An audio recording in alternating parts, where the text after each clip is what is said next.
मेरे गुरु वैरागी हैं, तत्वज्ञानी हैं, लेकिन उनसे मैं कुछ प्राप्त नहीं कर सका। उन्होंने मुझसे कोई सेवा नहीं करवाई, कुछ मांगा नहीं, सिर्फ सत्संग करते रहे। मेरे सिवा किसी को मिलते भी नहीं। कुछ न बोलने पर जब मैंने उनसे कहा कि कुछ बोलो, राह दिखाओ, तो उन्होंने आपकी वीडियो मेरे सामने कर दी कि इन्हें सुनते रहो। ईमानदारी से कहूं तो जब 25 वर्षों से तत्वज्ञानी पुरुष के पास बैठा मैं कुछ नहीं पा सकता, तो आपकी मात्र वीडियो सुनकर मुझे क्या मिल जाएगा।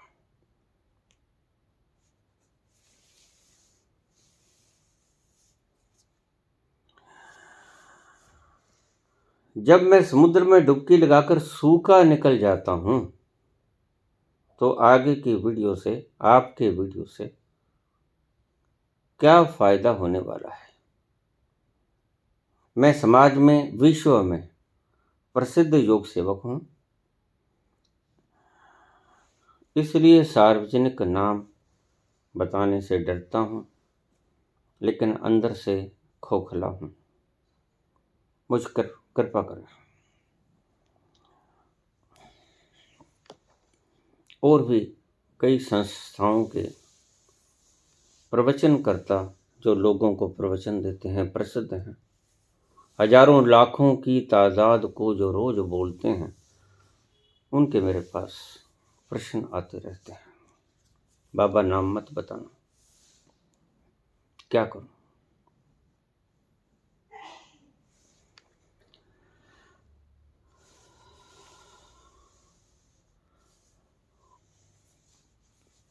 गुरु सत्संग करते हैं, मैं गुरु से कुछ सीख नहीं सका 25 वर्ष, तो आपकी वीडियो देखकर कैसे सीख पाऊंगा। यहां सीखना सिखाना कुछ नहीं, बस जैसे आपके गुरुदेव सत्संग करते हैं, उस सत्य का संग करना है जो आपके ही भीतर बैठे हैं। जहां से गुजर के मंसूर ने कहा अनल हक,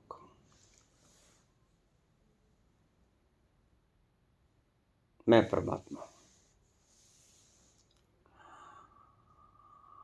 अभी तो तुम कहते हो कि मैं समुद्र के भीतर छलांग लगा के सूखा बाहर निकल आता हूं। ये धारणा भी तुम्हारी गलत है।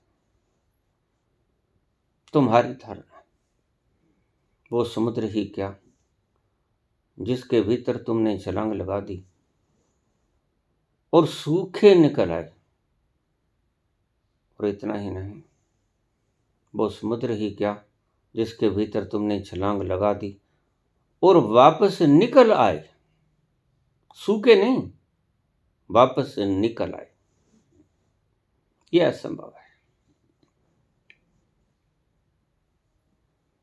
गलती से किसी खाई में छलांग लगा दी होगी, हाथ पांव टूट गए होंगे, हड्डी फ्रैक्चर हो गई होगी, लेकिन वो समुद्र नहीं था, अमृत कुंड नहीं था। ये बात ध्यान में रखना।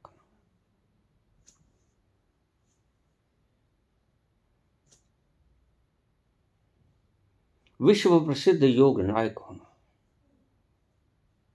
ठीक। दुनिया तो किसी को भी मान्यता दे देती है।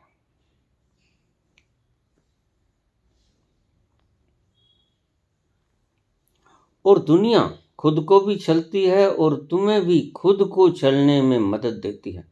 और तुम तो तैयार रहते हो सदा, खुद को चलने के लिए तैयार बद तैयार बैठे रहते हो और आग लगा देती है दुनिया। इतनी तादाद में जब आकर पांव पड़ जाते हैं, दंडवत करते करते तुम्हारे पास पहुंचते हैं, तो अहंकार गुब्बारे की तरफ फूल जाता है।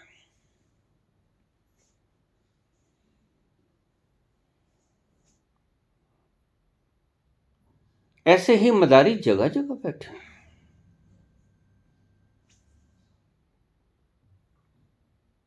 ये मदारी हैं, और कभी आप मदारियों का तमाशा देखकर उनके साथ चिपटे हो, लेकिन आप चिपट जाते हो। आप मदारियों को ही गुरु मान लेते हो।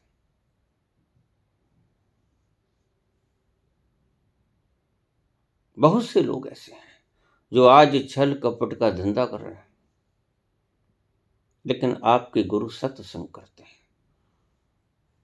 एक सुंदर वाक्य में आपने सब कुछ बोल दिया। अगर वो सत्संग करते हैं, बोलते नहीं, मिलते नहीं किसी से, बस यही कुछ होना है, यही तुम हो जाओ। सीखना सिखाना क्या होता है यहाँ? ये कोई बुद्धि का विषय थोड़े है। क्या सीखोगे? यहाँ कुछ सीखने को नहीं है, यहाँ होने को है। कुछ सीखने को नहीं, कुछ बनने को नहीं, होने को है। हो जाओ।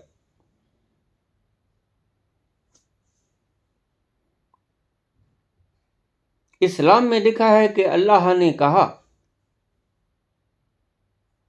कुदरत से हो जा, और वो हो गई। तो तुमने भी होना है। तुम होने से टूटे, छिटक गए, होने में ही वापस चले जाओ। कुछ बन गए, होने से टूटे, बिखर गए।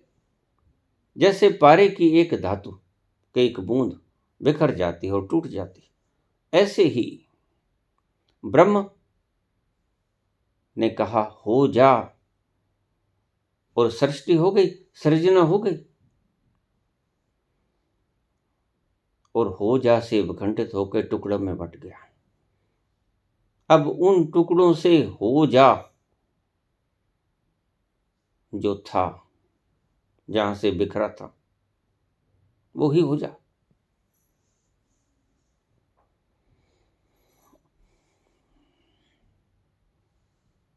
मेरी वीडियो सुनने से कुछ नहीं होगा। तुम्हारा मन नहीं कहता, मैं ही कहता हूं।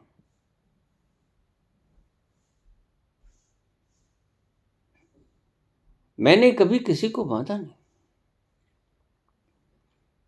कितने लोग हैं 3 वर्ष से लगातार गुहार लगा रहे हैं, बाबा आना चाहते हैं।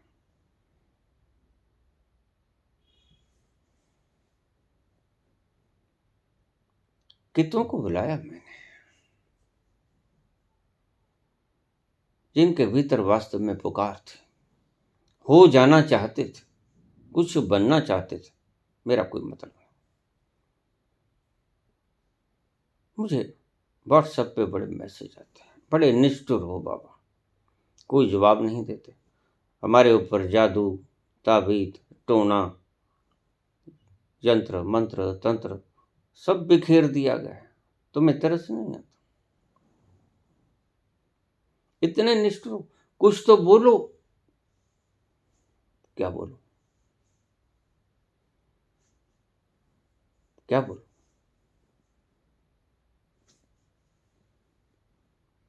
जिसके ऊपर किया गया हो वो तुम नहीं हो। मैं तो ये बोलता हूं, ये जान लो। ये टोना टोटका, ये काली की चौकियां, ये भैरों की चौकियां, जिसके ऊपर की गई वो तुम नहीं हो। ये जान लो। और क्या बताऊं आपको? और क्या बोलूं? कितना बोला?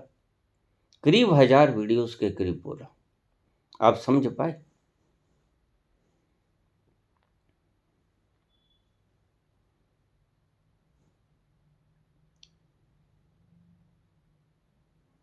सबसे पहले अगर किसी को सुनोगे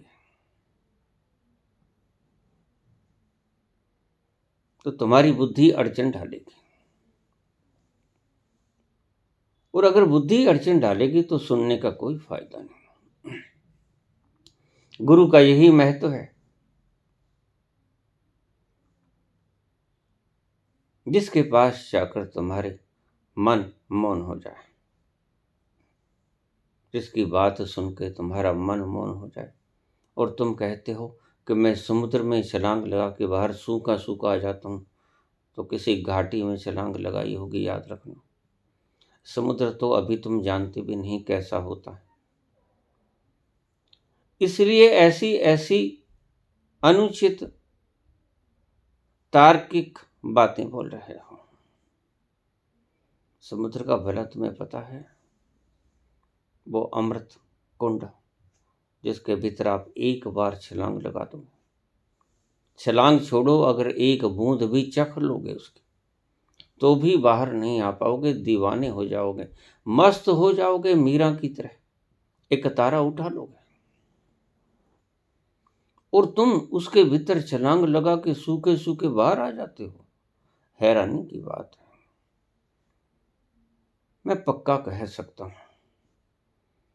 कि तुमने किसी समुद्र के भीतर छलांग नहीं लगाई, तुम बिल्कुल किसी घाटी में कूदे, किसी वैली में कूदे।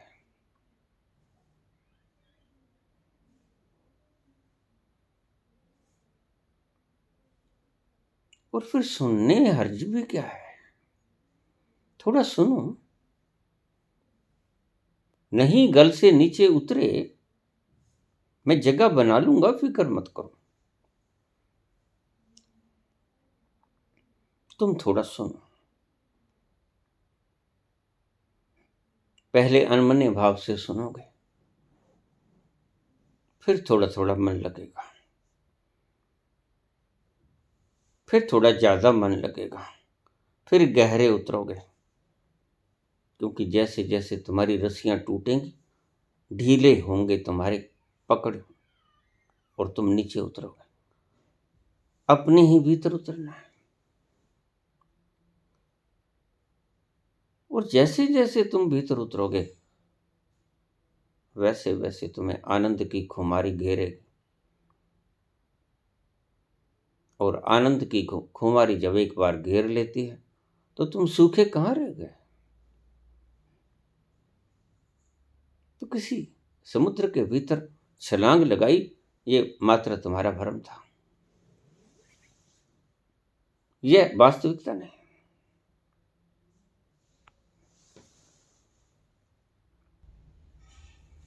मेरी आंखें और दीदार आपका,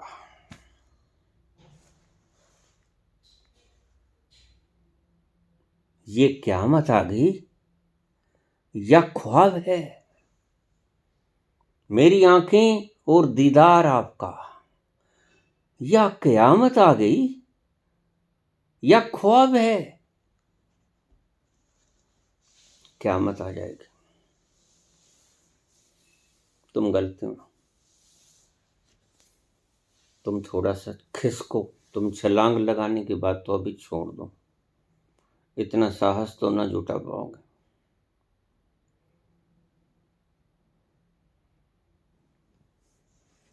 मेरी आंखें और दीदार आपका, या क़यामत है या कोई ख्वाब है। लगेगा ये ख्वाब है।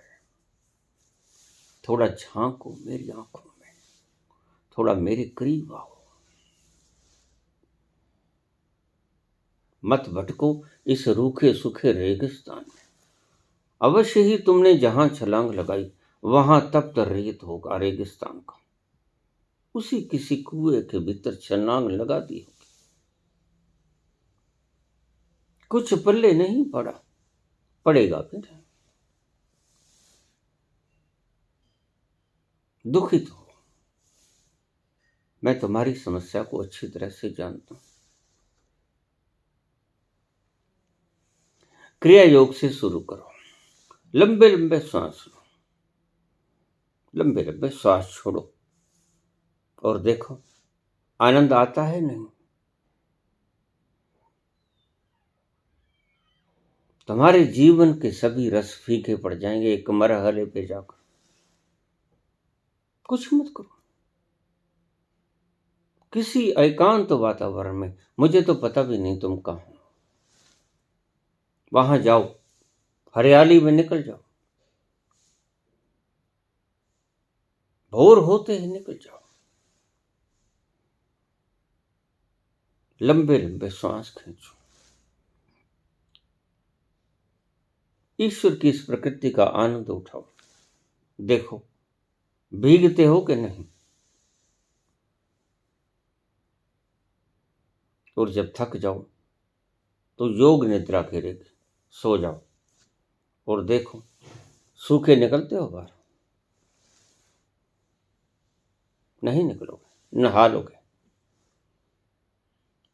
मेरी दृष्टि में तुमने कभी कुछ किया नहीं। फिर सब कुछ छोड़कर बैठ जाओ ध्यान में, छोड़ दो सब कुछ। यही तो मुश्किल है। सब कुछ छोड़ देना ही मुश्किल है। सभी गुरुओं ने अलग अलग ढंग से तुम्हें ये बात को समझाने की चेष्टा की कि तुम कुछ नहीं कर सकते, तुम मात्र छोड़ दो उसके ऊपर जो करता है। शब्द कुछ अपनाए हो, रास्ता कोई चुना हो, लेकिन उनकी बात यही थी कि उसके ऊपर छोड़ दो। किसने प्रकृति के ऊपर छोड़ने की बात कह दी, किसने ईश्वर के ऊपर छोड़ने की बात कह दी, किसने वातावरण के ऊपर छोड़ने की बात कह दी, लेकिन बात छोड़ने की कही। छोड़ दो, तुम संभालो मत। ये जीवन तुम्हारे संभालने जैसा है नहीं। ये छिटक छिटक जाएगा तुम्हारे हाथों से। एक प्रकार का पारा है, फर्श पर पड़ते ही बिखर जाएगा और बूंदें इसकी कभी इकट्ठे नहीं कर पाओगे। पता नहीं कौन सी कहां गई।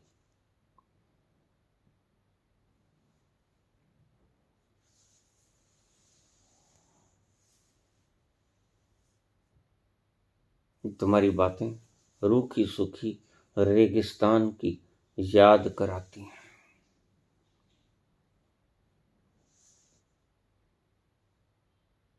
रेगिस्तानों से बाहर निकलो, इन हरियाली भरे उद्यानों की खुशबुओं के भीतर बैठ जाओ।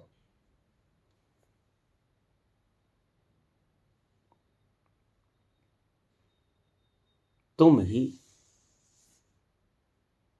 ही अपने आप को खोज पाओगे। किसी के द्वारा अपने आप को खोजने की सब चेष्टाएं बेकार हो जाएंगी, क्योंकि तुमने अंततः जो पाना है वह दूसरे को नहीं पाना है। तुमने अंततः जो पाना है वो अपना स्वभाव पाना है, खुद को पाना है।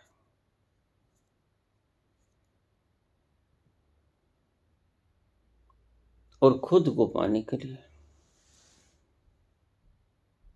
किसी प्रकार की मुशक्कत की जरूरत नहीं पड़ती।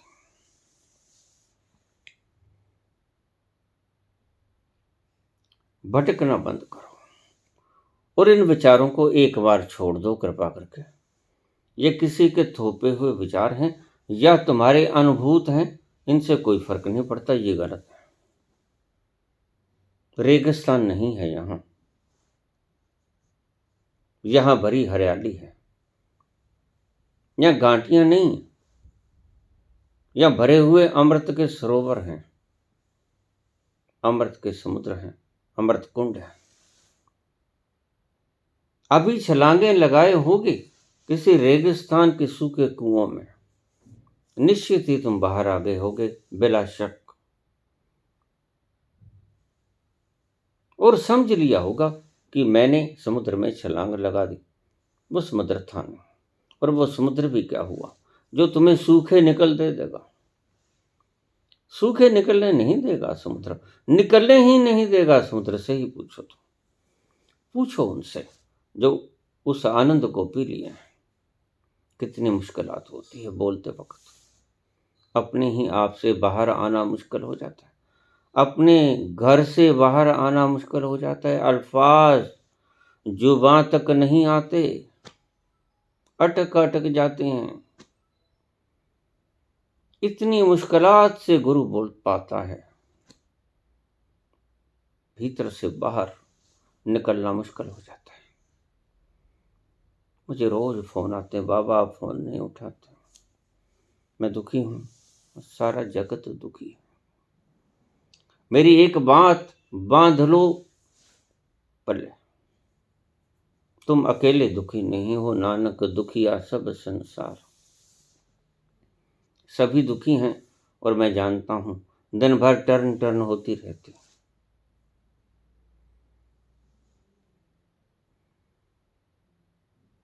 लेकिन आपकी शिकायत ठीक नहीं, क्योंकि आपने मुझे पढ़ा नहीं, आपने मुझे सुना नहीं, आपने मुझे गुना नहीं, तो फिर प्रश्न ही उठेगा।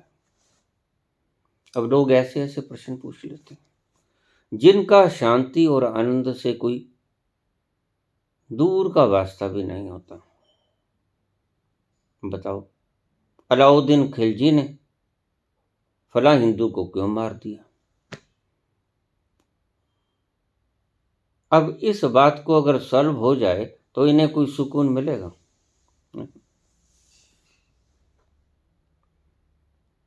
ऐसे ऐसे प्रश्नों को लेकर दुनिया भटक रही है, और ऐसा पाखंड फैलाने वाले यहां बहुत से लोग।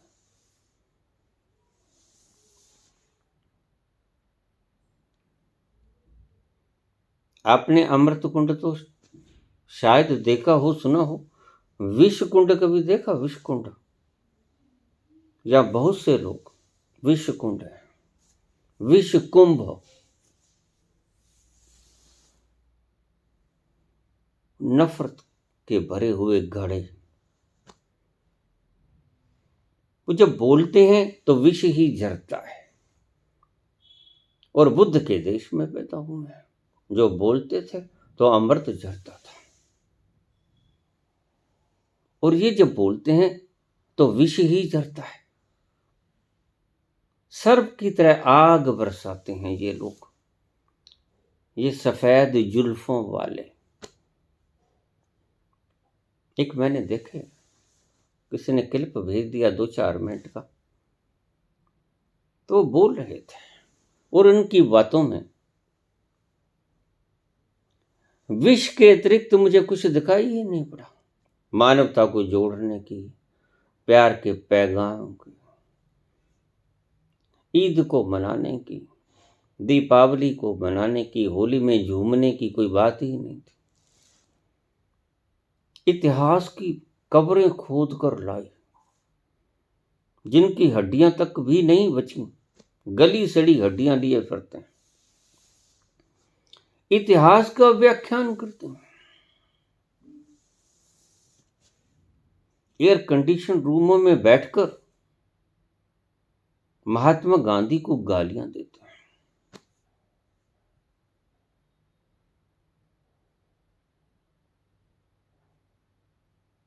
गलती से सुई लग जाए, खून निकल आए, लोगों को दिखाते हैं कि देखो मैं शहीद हो गया। तर्क बुद्धि है, ये इनके भरे पेट की निशानी है। मैं आपसे बताता हूं, ये सरकारी एजेंट भरे पेट की निशानी है, जो ये विष उगलते हैं। इन्हें मोटी तनख्वाह मिलती होगी,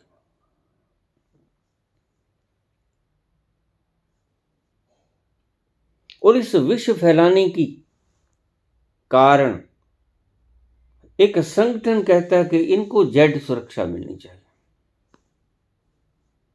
बिल्कुल मिलनी चाहिए, ऐसा जहर बचाने योग्य होता है, ऐसे विश्व कुंभ बचाने योग्य होते हैं। अमृत कुंडों को तो तुम बचा ना सके। अमृत कुंडों को तो जीसस को, क्राइस्ट को तुमने सूली चढ़ा दिया, फोड़ दिए अमृत कुंड। मंसूर, सोक्रेटिस, मीरा, वे अमृत कुंड थे। बुद्ध को इस देश ने भगा दिया, अमृत कुंड थे। अमृत कुंडों को ये देश बर्दाश्त नहीं कर सकता। विश्व कुंभ कभी अमृत कुंडों को बर्दाश्त ही नहीं कर सकता। तो ये सफेद जुल्फों वाले महाशय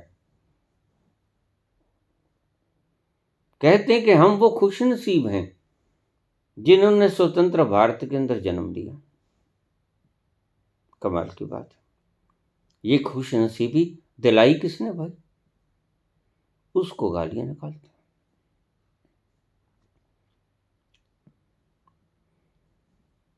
जिनके पांव की उंगली के नाखून के बराबर ये लोग नहीं हैं, उन लोगों को गालियां निकालते हैं।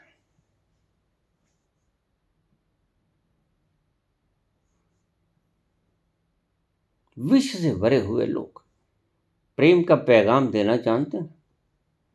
आओ ईद मनाएं, आओ गले लग जाएं, आओ प्रेम बरसाएं, ताकि कोई पुतिन जन्म न ले सके, ताकि कोई हिटलर निर्दोषों की हत्या न कर सके, इसीलिए कि वो यहूदी। दुनिया ने क्या सीखा दूसरे महायुद्ध से? कुछ नहीं सीखा। 2.5 करोड़ यहूदी मार दिए गए सिर्फ धर्म के नाम पर। और धर्म खुशी फैलाना जानता है। और इस व्यक्ति ने, जिसका धर्म का दूर दूर से भी नाता नहीं था, 2.5 करोड़ लोग गैस चैम्बरों में भून कर मार दिए। फिर भी लोग आज कहते हैं कि अच्छा था। क्यों अच्छा था? कि कम से कम कलमा पढ़ के तो नहीं मारते थे मुसलमानों की तरह। ठीक, मारते तो थे। मुझे किसी ने कहा कि अपना वो जो अगर मारे भी तो उसकी लाश को छांव में गिराए। मैं हंसा, खिलखिला के हंसा। मैंने कहा मुंह रख, अपना क्या हुआ जिसने मार ही दिया? वो अपना ही क्या हुआ? फिर मारने के बाद तो चाहे छांव में गिराओ के धूप में गिराओ, क्या फर्क पड़ता है? मुर्दे को फर्क पड़ता है? आग में डाल देते हो तुम, दफन कर देते हो माटी के भीतर, फर्क पड़ता है?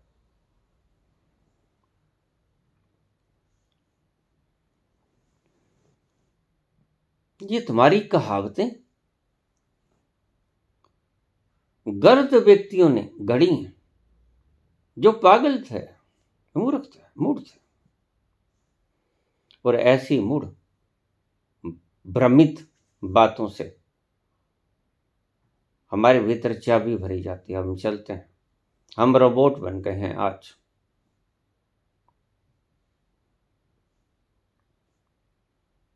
धर्माचार्य हो, विश्वविख्यात धर्माचार्य हो, तो मुझसे एक बात समझ लेना। अगर मार्गदर्शन ही चाहते हो को किसी को मत सुनो।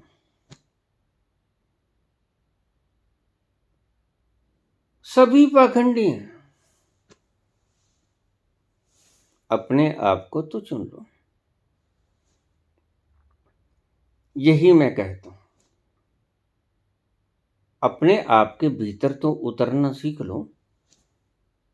किसी समुद्र में छलांग लगाने से तुम्हें अमृत नहीं मिलेगा, याद रखना। वो समुद्र जिसको मैं कहता हूं कि अगर एक बार छलांग लग गई, बाहर ही निकल नहीं पाओगे। सूखे बाहर निकलोगे तो बात ही नहीं, बाहर ही नहीं निकल पाओगे। आपने उस समुद्र में छलांग लगानी है। आपने किसी रेगिस्तान के कुएं में छलांग लगा दी होगी गलती से, और अगर तुम अपने भीतर के कुएं में उतर गए, अगर आप अपने भीतर के समुद्र में उतर गए, तो याद रखना क़यामत आ जाएगी। मेरी आंखें और दीदार आपका, या क़यामत आ गई, या ख्वाब है। या क़यामत आ गई या ख्वाब है। देखो तो।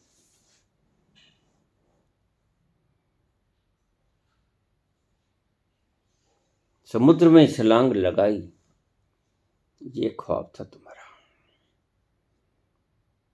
अब खुद के भीतर छलांग लगाओ तो देखो तुम बाहर निकल पाते हो। थोड़ा उतरो तुम, और अपने ही भीतर उतरने की कला मैंने सभी वीडियोस में बोली है। जहां बोलता हूं, जब भी बोलता हूं, इशारा कहीं से ले लूं, बात उसी समुद्र की करता हूं जिसके भीतर अमृत भरा पड़ा है। छोड़ो जो हो गया, विश्व प्रसिद्ध हो, बने रहो, कोई बात नहीं। एकांत जब भी मिले आराम से बैठ जाऊं, छोड़ दो सब कुछ, उस अल्लाह की मर्जी पे।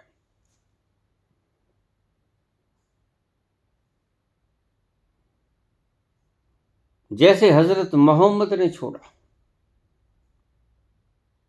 आपको पता है हजरत मोहम्मद के जीवन से कुछ सबक लिया? हजरत मोहम्मद ने कभी किसी से मांगा नहीं। एक बात तुम्हें बता दूं, अगर मालूम ना हो, हजरत मोहम्मद ने कभी किसी से मांगा नहीं। जो कुछ उसे दे दिया जाता था उसको ही वो स्वीकार कर लेते थे। वरन जो शाम को बच जाता था तो कह दिया गया था अपने परिवार वालों से कि उसे बांट दिया जाए।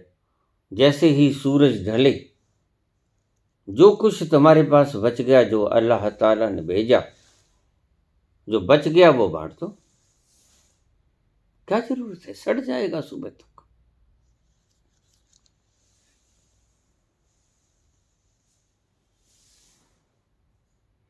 खदीजा से कहते कि तुम इसे बांट देना शाम को। अपनी बिटिया से कहते कि तुम बांट देना ऐसे शाम को।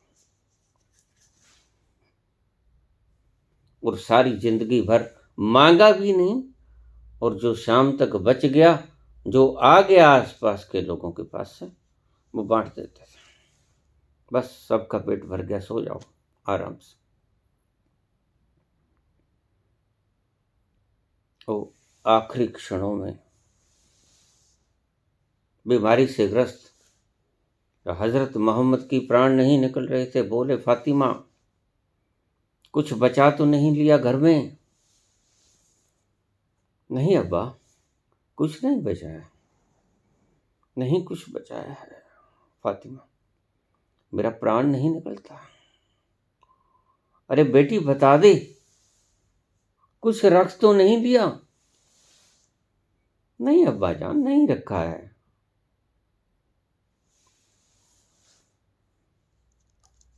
फिर मेरे प्राण क्यों नहीं निकल रहे हैं? तो फातिमा चुप हो जाती, आंखों में आंसू, अपने आंचल से पूछ रही है। मुख छिपा लिया है, आंसू दिख ना जाए।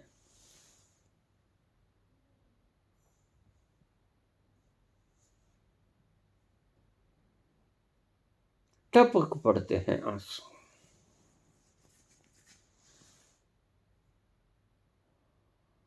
बहुत देर हो गई, तड़प रहे हैं मोहम्मद, प्राण नहीं निकल रहे।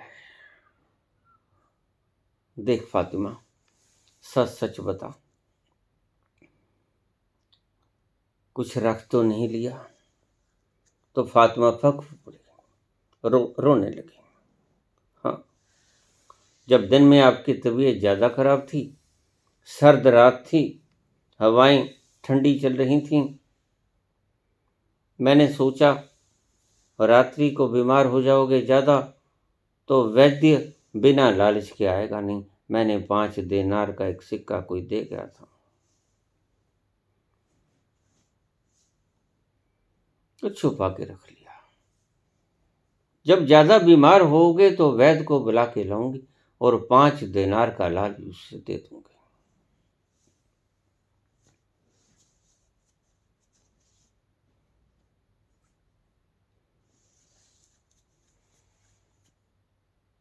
तो झट से खड़े हो गए। हजरत, अरे फातिमा जल्दी कर, अरे बेटी वो उठा 5 दिनार, तू बाहर जाके किसी को दे के आ। अब्बा, इस अंधेरी रात में, इतनी ठंडी में, हाड कपा देने वाली सर्दी, कौन मिलेगा इस रात में?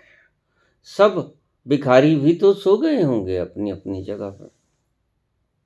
अरे नहीं, तू सांकल खोल, तू बाहर जा। वो अल्लाह ताला मेरी सारी उम्र के संकल्प को बरकरार रखेगा। जाते जाते कालिख नहीं मिलेगा मेरे चेहरे पर। तू जा, बाहर तो जा। 5 दिनार का सिक्का उठाया, कांपते कांपते सांकल खोली, बाहर चली गई। द्वार खोल के देखा, आसपास दूर से एक वृद्ध आ रहा है, हाथ में लाठी लिए कांप रहा है। ठीक से नजर भी नहीं आता, धुंध गहरी।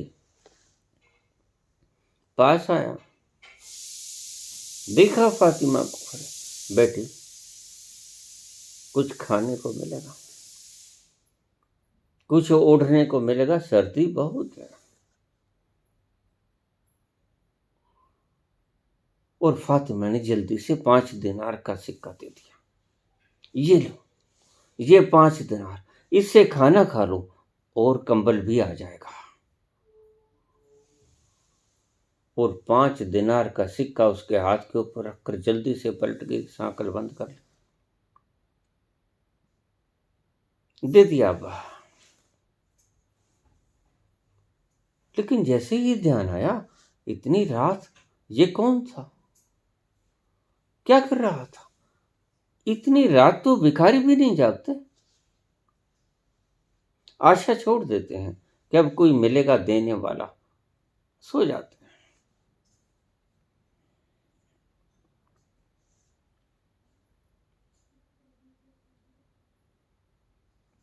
बोली हजरत मोहम्मद से, अब्बा मैंने वो 5 दिनार का सिक्का दे दिया। कौन था? तो दिमाग चकराया। कोई था,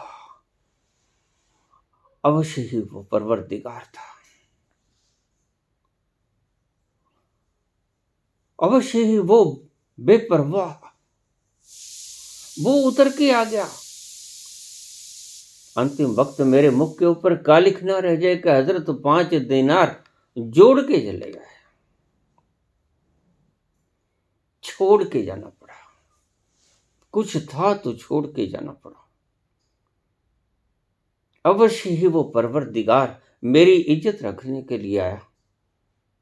और झट से सांकर खोला। फातिमा ने देखा, इधर उधर भागी, दूर तलक कोई दिखाई नहीं पड़ा। उसके पांव की मिट्टी को चूमती रही, या अल्लाह।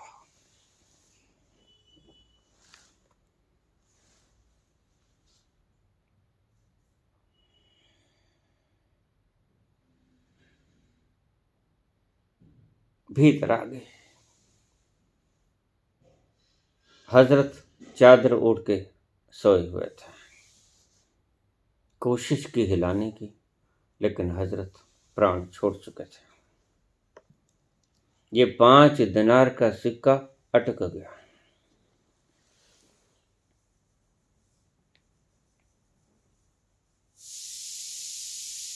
जान पर बना, अटक गई सांस। तुम जिन्हें आज गालियां निकालते हो, वो हजरत नहीं, हजरत को मानने वाले हो सकते हैं। हजरत ने कभी ऐसा नहीं सिखाया। हजरत तो जाते जाते 5 दिनार तक को बर्दाश्त नहीं कर सके, और आप जीते जीते धनों के अंबार लगा देते हैं। आपकी सांसें कैसे निकलेगी, जरा ख्याल रखना।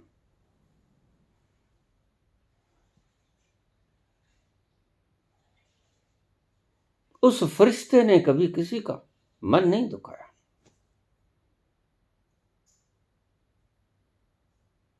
अगर हाथ में शस्त्र भी उठाया तो सूदखोरों को मारने के लिए, कि तुम गरीबों का खून चूस रहे हो, इतना भारी ब्याज गरीबों से वसूल कर रहे हो,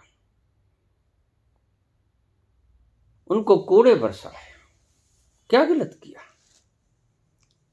लेकिन ये नफरत बांटने वाले लोग, विश्व कुंभ इनका नाम, विश्व कुंभ गड़े हैं जहर के। जब बोलेंगे अमृत तो है ही नहीं, जहर ही बरसेगा।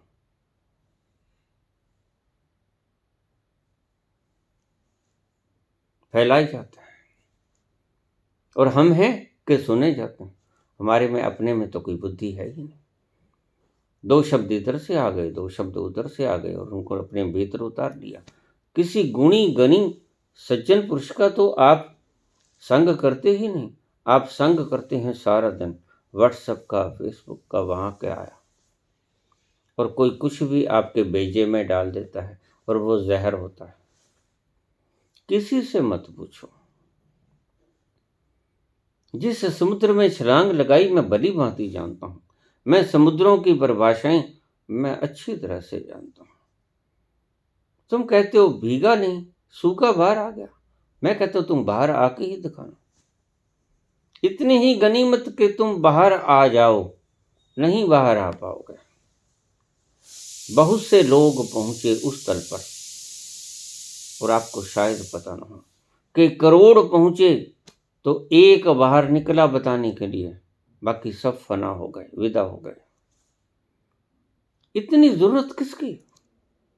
जो उस तल पर छलांग लगाकर उस तलहटी को चूम कर बाहर आकर आपको बता दे कि वहां क्या है, उससे ज्यादा साहसी और उससे ज्यादा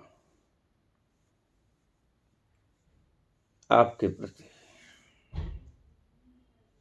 सद्भावना रखने वाला और कौन हो सकता है। यद्यपि मुश्किलात बहुत होती है, उस तल से जरा भी हिलते हुए बड़ा कष्ट होता है। तुम तो सुबह की नींद तक नहीं त्याग सकते। अगर हवा ठंडी चल रही हो, कोई तुम्हें आके जगा दे, स्वप्न बढ़िया देख रहे हो, अपनी प्रेयसी से बातें कर रहे हो, किसी उद्यान में फूल खिले, महकायित उद्यान में प्यारी प्यारी बातें कर रहे हो प्रेमी प्रेयसी, और तुम्हें कोई जगा दे, तुम्हें स्वप्न ही आया था और कुछ नहीं था, हकीकत नहीं थी, तुम उसके ऊपर ही गुस्सा झाड़ देते हो। क्यों जगाया मुझे? कितना सुंदर स्वप्न था। ये सपनों को पूरा करने के लिए ही तो तुम पिक्चर्स देखते हो। अधूरे सपनों को पूरा करने की ताक। ये फिल्म देखना, ये कहानी पढ़ना, ये उपन्यास पढ़ना, ये काल्पनिक कथाएं पढ़ना, ये क्या है? परियों की कथाएं तुम्हें क्यों सुंदर लगती हैं? क्योंकि तुम्हें सच में तो कभी खुशी मिली है। अगर खुशी भी मिलती है तुम्हें तो इन परियों की कहानियां सुन के ही मिलती है। इसलिए लोगों ने इन परियों की कहानियों में जितना रस माना, उतना संत पुरुषों की बातों में रस नहीं माना। जबकि संत पुरुषों के वचनों में बड़ा रस था। वो उस रस से आए थे, रसो वैसा जो रस का समुद्र है। लेकिन तुमने परियों की कहानी, ये भागवत सप्ताह, ये पुराण पंथी लोगों को सुनना ज्यादा बेहतर समझा। तुमने सत्य की तरफ कूच करना नहीं ठीक समझा। तुमने इन किस्ती रूपी टोपीधारियों के पास जाकर कौतुक देखना ठीक समझा। मूड हो तुम, भेड़ चाल है तुम्हारी, थोड़ा बाहर निकलो। इस भेड़ चाल के भीतर मत गुम करो अपने आप को, थोड़ा बाहर आओ। छोड़ दो इन भेड़ों की कतारों को, बाहर आ जाओ, अपने ही भीतर कूदो और फिर देखो बाहर निकल पाते हो। तुम गीले क्या, तुम बाहर ही नहीं निकल पाओगे। भीग तो जाओगे ही पक्का।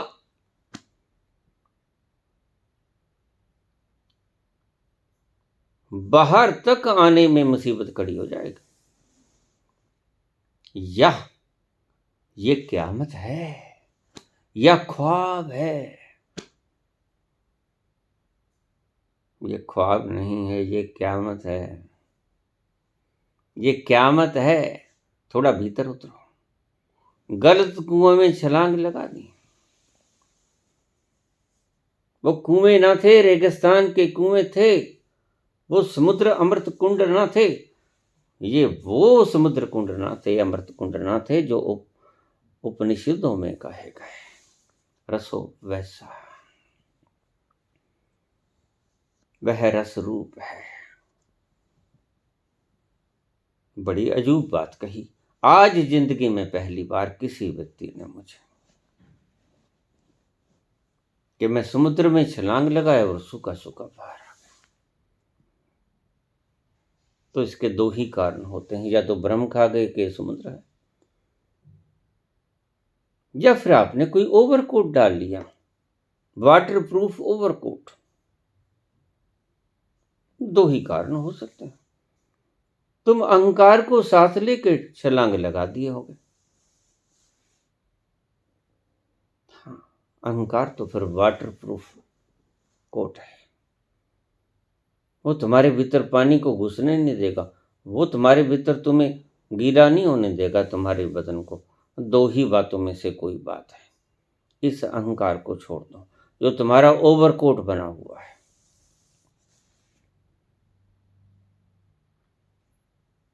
इसको उखाड़ फेंको, इसके बटन खोल के फेंक दो, सीधे सीधे छलांग लगाओ। इसलिए महावीर नग्न हो गए। वो तुम्हारे लिए एक सूचना थी, नग्न हो जाओ, इन वस्त्रों को त्याग दो, तभी गीले हो पाओगे। गीले क्या, तुम तो डूब ही जाओगे। तुम कहते हो हम सूखा बाहर निकल आया, मैं समुद्र से सूखा बाहर निकल आया। तुम निकल के तो दिखाना, थोड़ा भीतर छलांग लगाओ कृपया। मन मरना नहीं चाहता, इसलिए ऐसे ऐसे बहाने खोज लेता है। हमने देखी है जन्नत की हकीकत, लेकिन हमने जाना है वहां जो गया वह गीला बाहर निकलेगा। ये भी छोड़ दो, वह बाहर निकलेगा यही मुश्किल है। वो गया तो गया। बाबा नानक को नदी में से 3 दिन लग गए बाहर आने में, और तुम कहते हो कि मैं गोता लगाता हूं और बाहर निकल जाता हूं और सूखा का सूखा लगा, और जरा भी गिलावट नहीं मुझे घेरती। नहीं, तुमने किसी रेगिस्तान के कुएं में छलांग लगाई पक्का। दिल के बहलाने को गालिब जे ख्याल अच्छा है कि समुद्र में कूद गए और सूखे सूखे बाहर आ गए। ये कभी ना हुआ है, ना कभी होगा। उस रस की धार में थोड़ा नीचे बैठ के तो देखो। कल्पना में तुमने समुद्र में कूद लिए होंगे,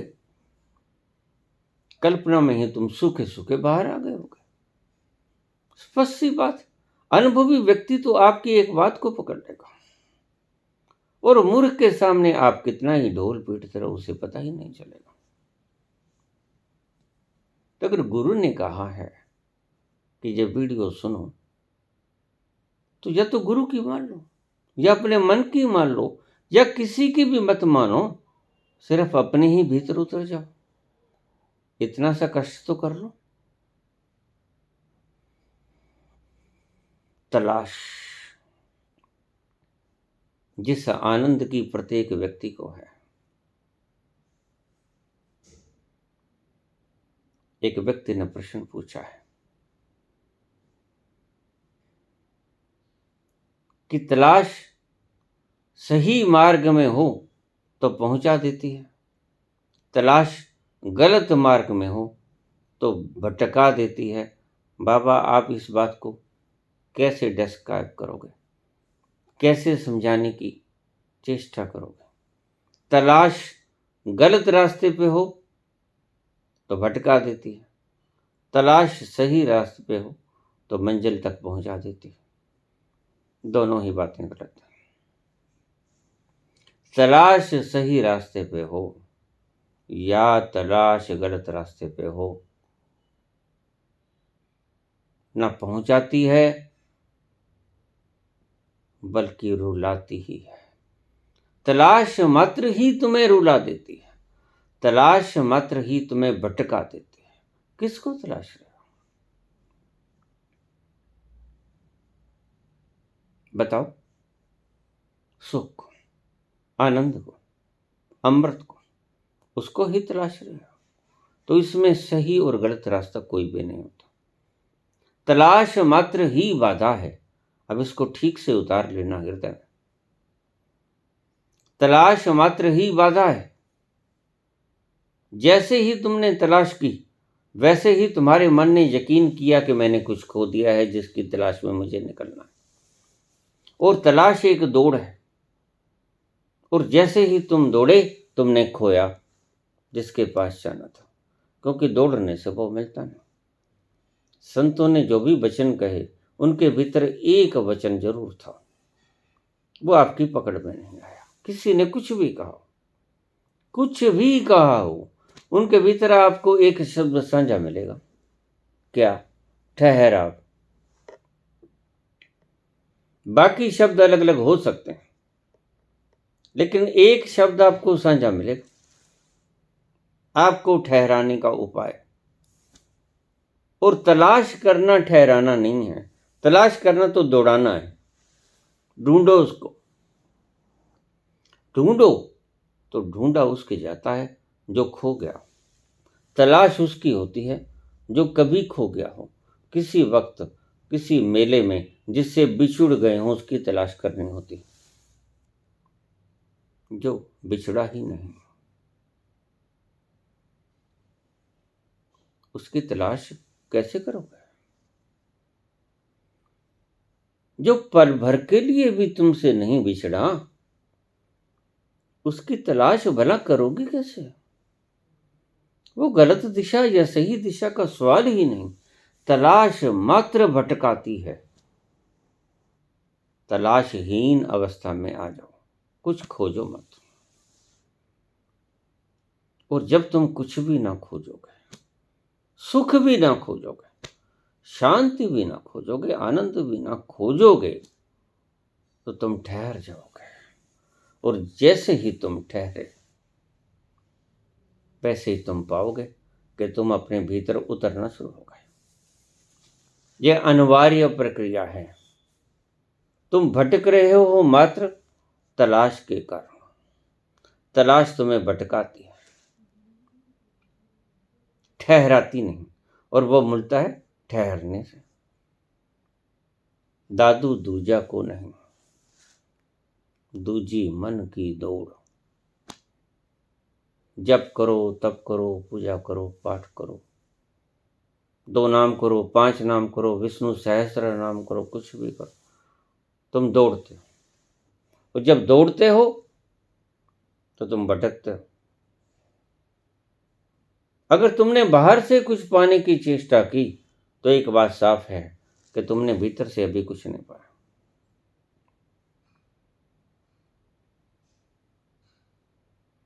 जितने भी संतों ने जितने भी वचन कहे, उसमें एक चीज साझा पाओगे,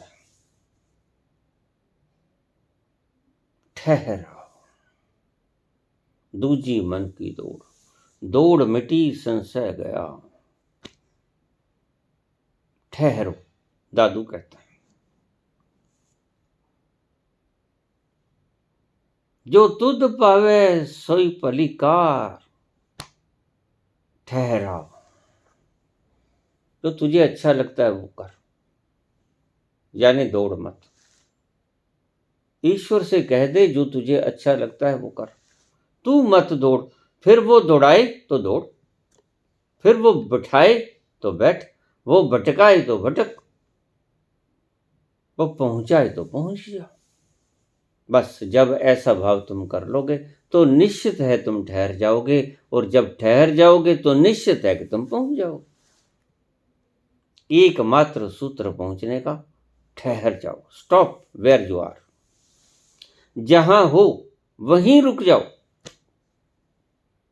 कुछ बनने की चेष्टा मत करो, कुछ होने की चेष्टा भी मत करो, चेष्टा मात्र ही मत करो। तलाश एक चेष्टा है। किसी को तो तलाशोगे ना। और जैसे ही तुम्हारा मन तलाश की ऊहा-पोह में बिखरा, तुमने भागना शुरू कर दिया। तो तलाशहीन अवस्था में आ जाओ, ठहर जाओ। जैसे रात को तुम क्या तलाशते हो? जब सो जाते हो तो किस तलाश में होते हो? बताओ। रात को जब गहन निद्रा सुषुप्ति में तुम सोए होते हो तो कुछ तलाश रहे होते हो, लेकिन कितने बेफिक्र और कितने आनंद और कितने बेपरवाह होते हो। कोई मर जाए, गर्दन काट जाए, कोई गर्दन दबा दे, कोई पता चलता है? कोई फिक्र होती है तुम्हें? बेफिक्र, निश्चिंत अंदाज, पता नहीं। बस ऐसी ही अवस्था में जागृत में आ जाओ। जैसे रोज रात को तुम निश्चिंत हो जाते हो, कोई मार जाए मार जाए, कोई काट दे काट दे, कोई आके सर पे हथौड़ा ठोक जाए ठोक जाए,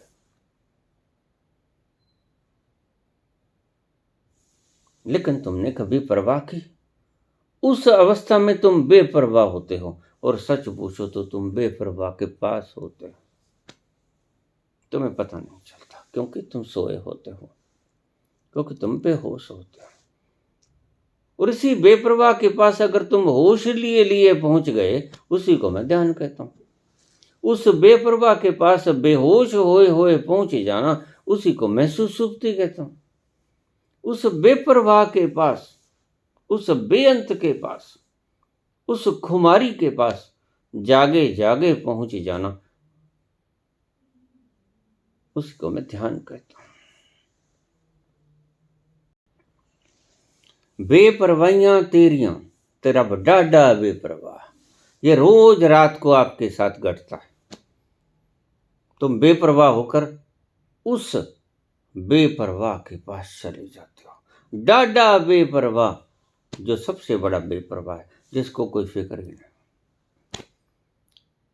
उसका खजाना ना लुटता है, ना मिटता है, ना कटता है, ना गलता है। चोर लूट नहीं सकते, डाका मार नहीं सकते डाकू। कुछ घट नहीं सकता, कुछ कट नहीं सकता, कुछ नहीं होता। ना और जन्मता है, ना कुछ मरता है। तो आज तो वैज्ञानिक भी कहते हैं, matter can neither be created nor can be destroyed. हम बना तो सकते ही नहीं, हम मिटा भी नहीं सकते। शेप बिगड़ जाती है बस, लेकिन उसके द्रव्य में हम कमी बेशी कर ही नहीं सकते। ऐसा कोई फॉर्मुलेशन ही नहीं।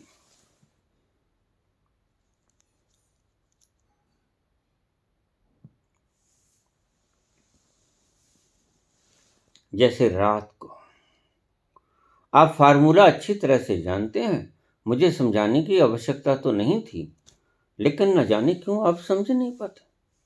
मैं रोज कहता हूं कि जैसे रात को तुम नींद में चले जाते हो और बेपरवाह हो जाते हो और निश्चिंत हो जाते हो नींद में जाते वक्त और नींद के सारे लम्हों के दौरान, वैसे ही दिन में हो जाओ,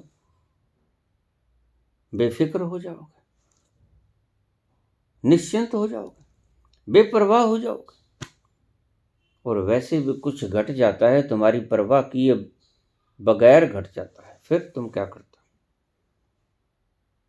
कोई तुम्हारा मित्र तुमसे जुदा हो जाता है, तुम्हारा प्रिय तुमको छोड़ जाता है, फिर तुम क्या कर सकते हो? तुम्हारे पास क्या है कुछ करने को?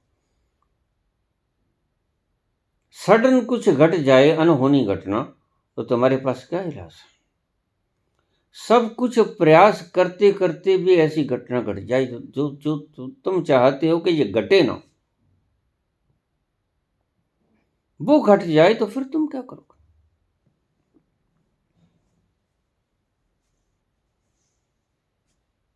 कुछ नहीं कर सकते। उसके आगे, जिसके आगे तुम निर्बल हो जाते हो, उस परम शक्तिमान के आगे तुम अपनी शक्ति खो देते हो। उस बेप्रवाह के पास पहुंच जाओ।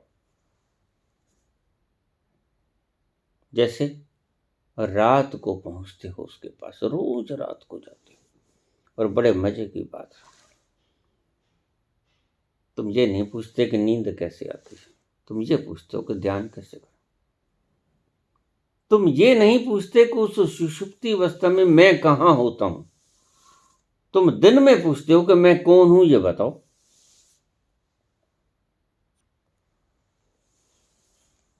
ऐसे ऐसे सवाल जो पूछने नहीं चाहिए, वो तुम पूछते हो। अपने ही भीतर कैसे उतर जाऊं बाबा?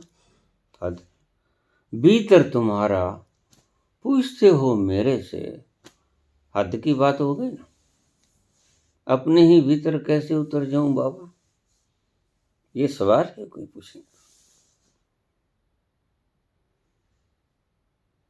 तो ये तो पूछते हैं कि नींद में कैसे उतर जाऊं।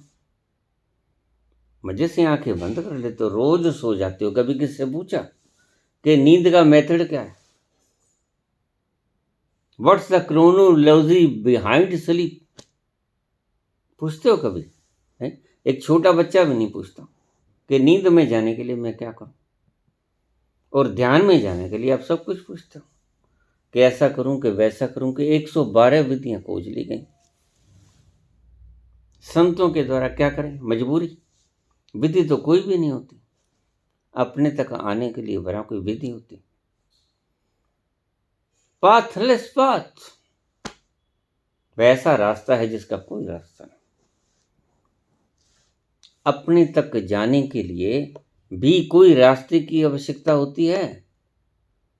रात को नींद में जाने के लिए तुम करते क्या हो, ये बता दो। छोड़ते ही हो ना, बस ध्यान में सब कुछ छोड़ दो। नींद में जाने के लिए जब सब कुछ छोड़ देते हो, बेपरवाह हो जाते हो, काट जाए मार जाए सब कुछ, कोई गर्दन काट ले, कोई सर पे पत्थर फेंक दे, मर जाओगे, क्या करोगे? तुम्हारे हाथ में है क्या? कुछ नहीं। और सब कुछ बचा के रख लोगे। लेकिन मैंने ऐसे लोग देखे जो शादी विवाह समारोहों में स्टेजों के ऊपर नाचते कूदते ढेर हो जाते हैं। मैंने देखे, अपनी आंखों से देखे, और तुमने भी देखे। क्या करोगे? कैसे रोकोगे उस अवस्था को? उस घटना को कैसे रोक पाओगे? नहीं रोक, तुम्हारे बस में कुछ नहीं। तुम्हारे बस में तो सिर्फ एक विष फैलाना है, फैलाते रहो। और जब तक विष फैलाते रहोगे, औरों के लिए सरदर्दी करते रहोगे, खुद के लिए भी सरदर्दी, खुद भी नहीं पहुंचोगे। लोभी गुरु लालची चेला, बिना लोभ के ऐसी बातें बोली नहीं जाती। कोई ना कोई लोभ होगा, बिल्कुल लोभ होगा, कुछ भी लोभ हो। चाहे अपनी संस्था को बढ़ाने का लोभ हो, चाहे अपने संप्रदायों को और बढ़ाने का लोभ हो, बस यही लोभ है, और क्या लोभ है? ये जो आज ईसाई मिशनरियां काम करती हैं, जब कोई भी मिशनरी काम करती है कि ईसाई बन जाओ, हिंदू बन जाओ, मुसलमान बन जाओ, ये बन जाओ, वो बन जाओ, अरे भाई बनना ही जरूर है, हो क्यों नहीं जाते? जो है, जो हो वही हो जाओ। जरूर ही हिंदू मुसलमान होना है? अभी कुछ मूर्ख लोग ये प्रचार करें हम हिंदू राष्ट्र बना देंगे, हद हो गई। अरे भाई, हिंदू राष्ट्र क्या बनाना है? ऐसा राष्ट्र बनाओ जो सभी अपने भीतर छलांग ले सकें, जो सभी अपने भीतर अपने स्वभाव में कूद सकें। ऐसा राष्ट्र बनाओ जहां प्यार ही प्यार की तरंगे हों, जहां रोज ईद मनाई जाती हो, यहाँ रोज ईद मनाई जाती हो, यहाँ रोज दीपावली के दिए सजाए जाते हों, जहाँ रोज रंग बिखरता हो होली का, यहाँ रोज गले से मिलती है वो इंसानियत। तुम ऐसा नहीं बना सकते, जरूर ही जहर फैला के बनाना।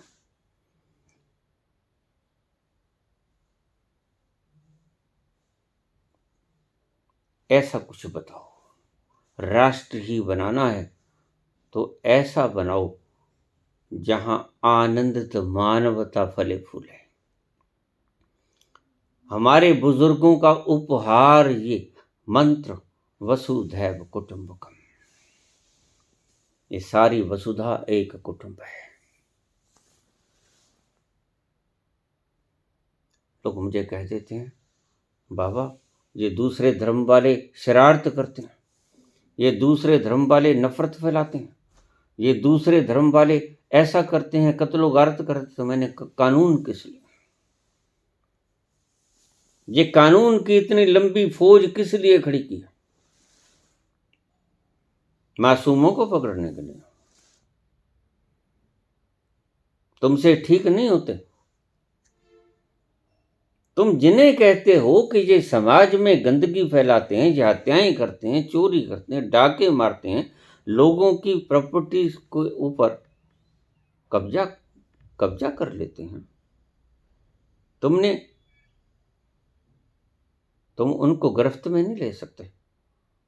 ये इतनी लंबी चौड़ी तुमने बना रखी हैं व्यवस्थाएं,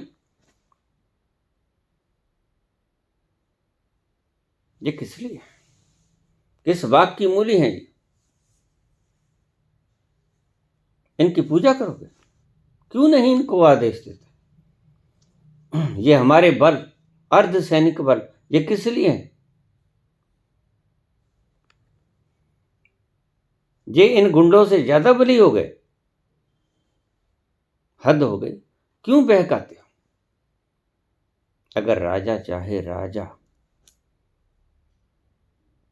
राजा ना चाहे बात अलग है। राजा चाहे और राजा ईमानदार हो तो किसी भी अराजक तत्व की इतनी जरूरत नहीं होती कि वह हत्या करे, कत्लो गारत करे, किसी का सामान लूटे, किसी की असमत लूटे। हो ही नहीं सकता। जब राजा नहीं चाहता तो ये सब कुछ होता है।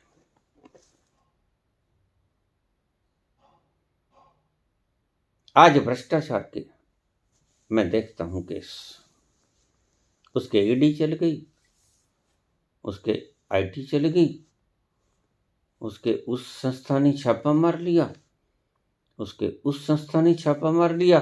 बहुत बढ़िया काम कर रहे हो, साधुवाद के पात्र। लेकिन क्या होगा उनका? मंशा ठीक है इस काम के पीछे तुम्हारी? ये काम करने के पीछे तुम्हारी मंशा ठीक है? अगर ठीक है तो जो गंगा नहा के उस पार हो रही है उनका क्या होगा? ये तो फिर वैर को वैर से मारने की चेष्टा हो गई। और बुद्ध का सूत्र ये नहीं कहता। बुद्ध कहते हैं घृणा से घृणा को समाप्त नहीं किया जा सकता। घृणा को प्रेम से ही समाप्त किया जा सकता है। जो नहीं काबू आते, जो भूचर गए हैं सांडों की तरह, उन्हें जेलों में ताड़ दो। लेकिन ऐसे डर का माहौल, दमन का माहौल पैदा क्यों करते हो? ये लोकतंत्र है भाई, और तुम लोकतंत्र के रखवाले हो, मत भूलो। और लोकतंत्र सबको जीना देना चाहता है, जियो और जीने दो।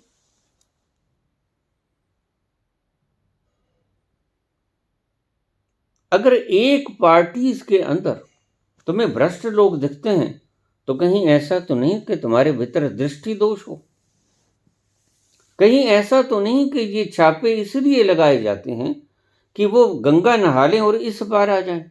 अगर ऐसा है तो तुम क्षमा करो, इस मुल्क को बर्बाद मत करो।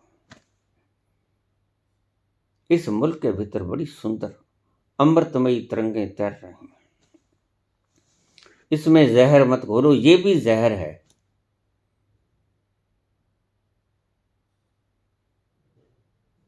अपनों पे करम, औरों पे सितम, ये नहीं चलेगा। जो तुम्हारा अपना बन गया वो गंगा नहा लिया, इस पार आ गया। जो तुम्हारा अपना नहीं बना उसके घर ईडी भेज दो, सीबीआई भेज दो, आईटी भेज दो। क्या करो? भेज दो। ये तो कोई न्याय ना हुआ, ये तो अन्याय से भी बदतर हो गया।